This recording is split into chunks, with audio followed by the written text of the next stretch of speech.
तिरंगा लहराए मोदी, जलने लगे विरोधी। दूसरी हेडलाइन, वोट बैंक के लिए कब तक नफरत फैलाएंगे ओवैसी। तीसरी हेडलाइन, तिरंगा लहराए मुसलमान, भड़का रहे भाईजान। भाईजान मेरे ख्याल है यहाँ पर भी ओवैसी का जिक्र हो रहा है। पाकिस्तान का प्लान 50 हुआ फेल, नुपुर शर्मा की हत्या का था प्लान।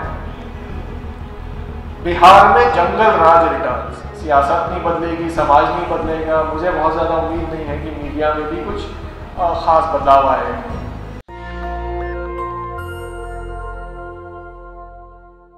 सहाफ़त के मुस्तकबिल के बारे में बात करना आसान इसलिए भी नहीं है क्योंकि कई मायनों में सहाफ़त का मुस्तकबिल मुल्क के और समाज के मुस्तकबिल से जुड़ा हुआ है और सहाफ़त को समाज और मुल्क से हटकर नहीं देखना चाहिए।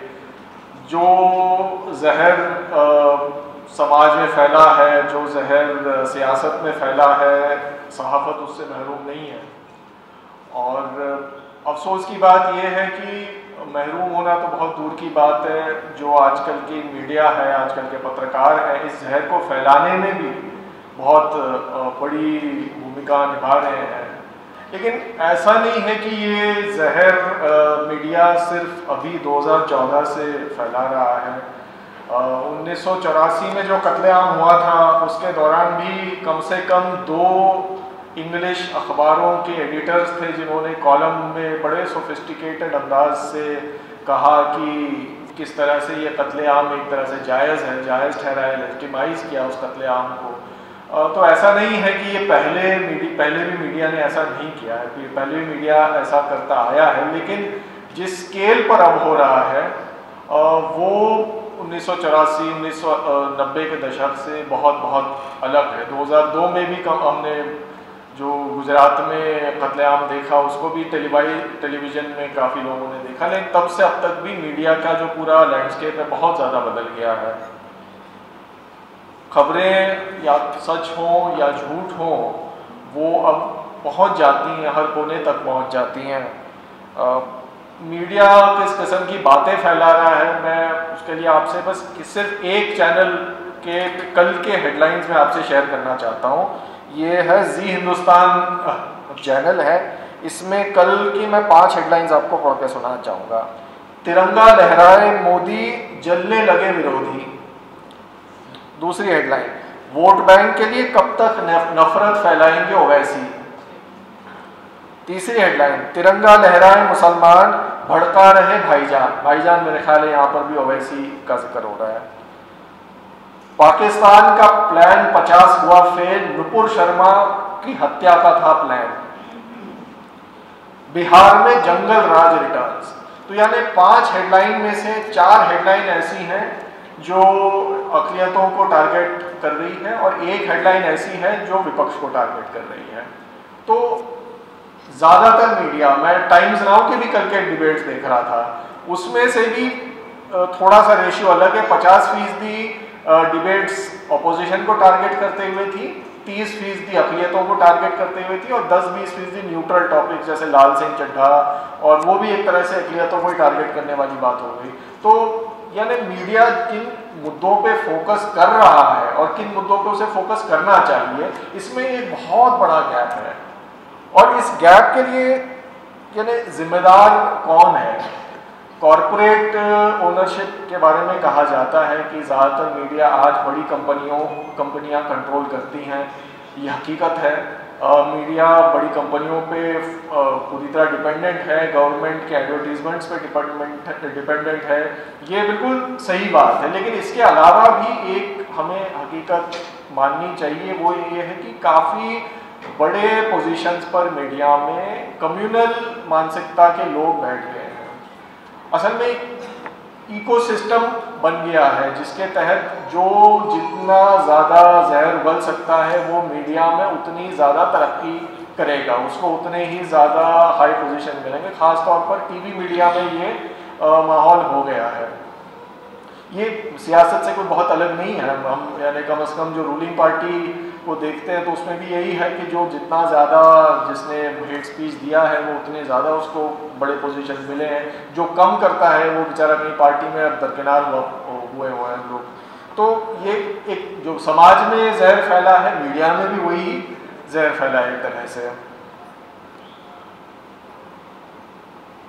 देखिए मीडिया का असर कहाँ पड़ता है। मैं 2014 के इलेक्शन में पंजाब में सर्वे में इन्वॉल्व था एक, और उस सर्वे डेटा को हमने देखा। एक सवाल था उसमें कि आप कौन से लैंग्वेज के चैनल देखते हैं, क्योंकि पंजाब में हिंदी और पंजाबी दोनों देखी जाती है, दोनों के चैनल देखे जाते हैं। तो एक बहुत दिलचस्प बात पता चली कि जिन लोगों ने जवाब दिया कि हम हिंदी चैनल देखते हैं, उनमें से ज़्यादातर भारतीय जनता पार्टी और प्राइम मिनिस्टर मोदी के बारे में बहुत अच्छी राय रखते थे।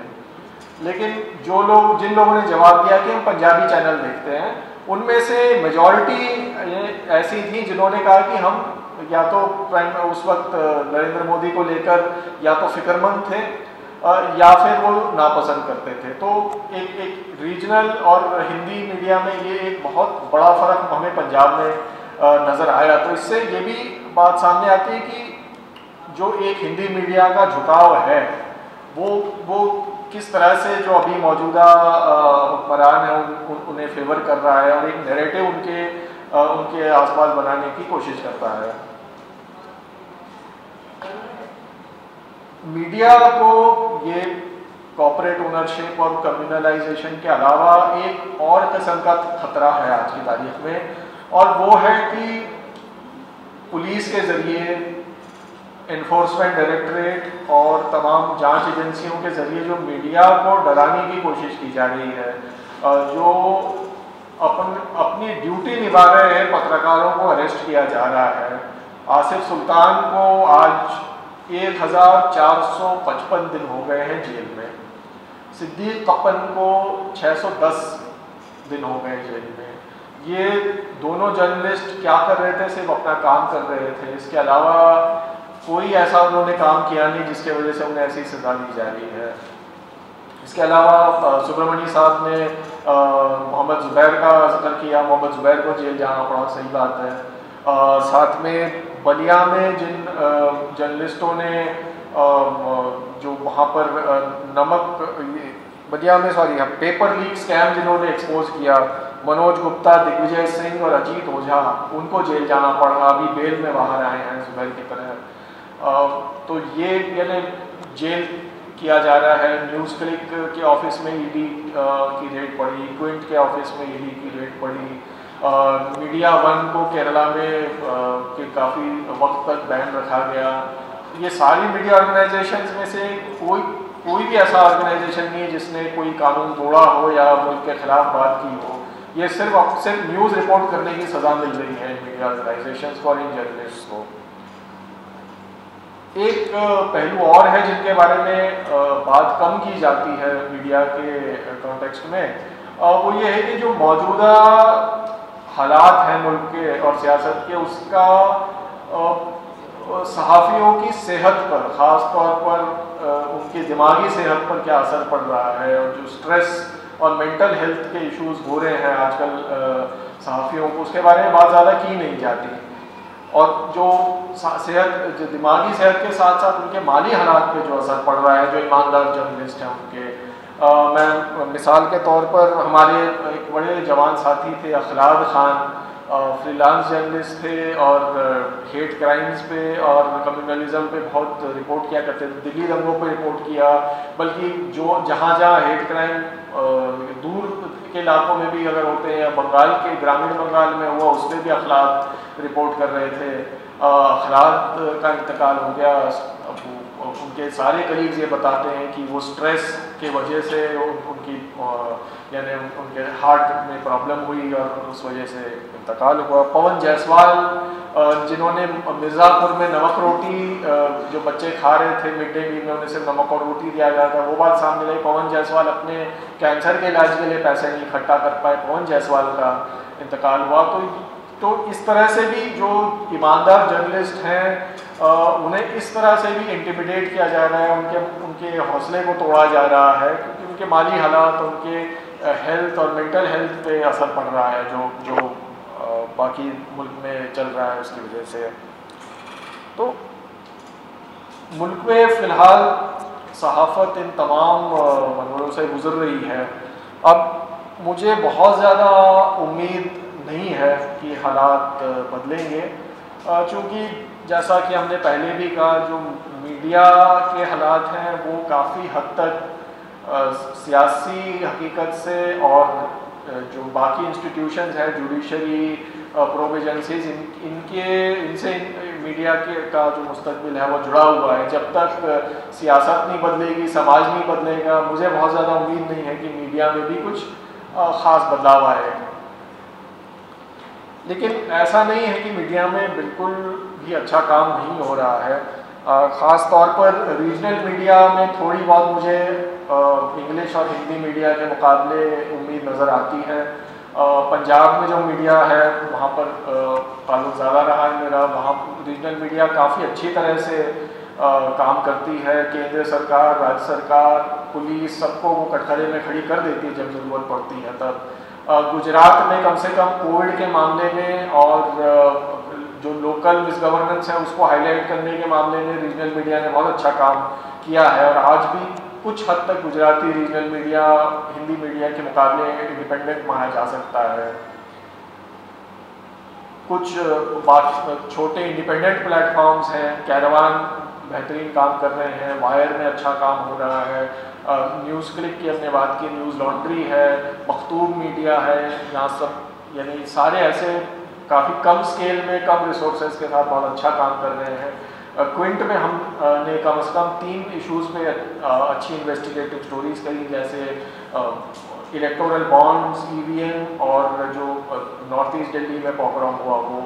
तो यानी कुछ काम हो रहा है मीडिया में, लेकिन अब भी मुश्किल बात ये है कि कई बार ये होता है कि जो लोग ऑलरेडी एक पॉलिटिकल राय रखते हैं या इस मौजूदा हुकूमत से इख्तलाफ रखते हैं, कई बार ये होता है कि जो इंडिपेंडेंट मीडिया है वो सिर्फ उन्हीं लोगों में कंज्यूम होता है और जो इस सरकार का समर्थन करते हैं वो प्रो गवर्नमेंट मीडिया ही देखते हैं। तो ऐसा ज़रूर है कि मीडिया इनकी राय बदलता है, लेकिन कई बार ये भी होता है कि लोग वही मीडिया देखते हैं जो ऑलरेडी उनकी राय को और इन्फोर्स करता है। तो ये भी एक मसला मीडिया फेस कर रहा है कि कोई जो मिडिल ग्राउंड है कि हमारी जो बिलीफ है कि लोगों को अगर हम हकीकत दिखाएं तो उनकी राय बदलेगी और वो इंसाफ की राह में खड़े होंगे या कम से कम उन्हें वो वाकिफ़ हो जाएंगे चीज़ों से। ऐसा होता नहीं है कई मरतबा, क्योंकि फेक न्यूज़ और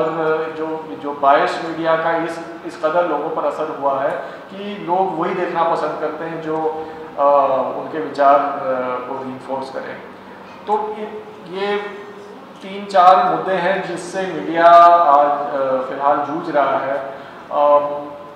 मुझे लगता है हालात आने वाले कुछ सालों में और बिगड़ सकते हैं, क्योंकि आज कोविड और इन सब कोविड के वजह से, लॉकडाउन के वजह से काफ़ी इंडिपेंडेंट मीडिया को नुकसान झेलना पड़ा है, रेवेन्यू कम हुआ है। तो उस वजह से जिस किस्म की रिपोर्ट्स वो कर सकते थे वो नहीं कर पा रहे हैं। ये कुछ स्ट्रक्चरल भी मसले हैं जिनसे मीडिया जूझ रहा है। मैं बस यही उम्मीद करूँगा कि जो मीडिया के हमारे साथी जेल में कैद हैं उनके ख़िलाफ़ जो झूठे मुकदमे दायर हैं वो ख़त्म हों, वो बाहर निकले, आसिफ सुल्तान निकले, सिद्दीक कपन निकले, जो तमाम पॉलिटिकल प्रिजनर्स हैं उनकी रिहाई हो। यही दुआ करेंगे कि जुडिशरी में कुछ तब्दीली आए और वो कुछ रिफॉर्म दिखाएं इस डायरेक्शन में। मैं बात यहीं पे अपनी ख़त्म करूँगा। नेशनल दस्तक की आपसे गुजारिश है कि अगर इसको बचाना चाहते हैं तो नेशनल दस्तक को सब्सक्राइब करने के लिए रेड कलर के सब्सक्राइब बटन को दबाएं, फिर बेल आइकन की घंटी दबाएं। नेशनल दस्तक को बचाने के लिए बहुत ज़रूरी है कि हर खबर को शेयर करें, लाइक करें, कमेंट जरूर करें।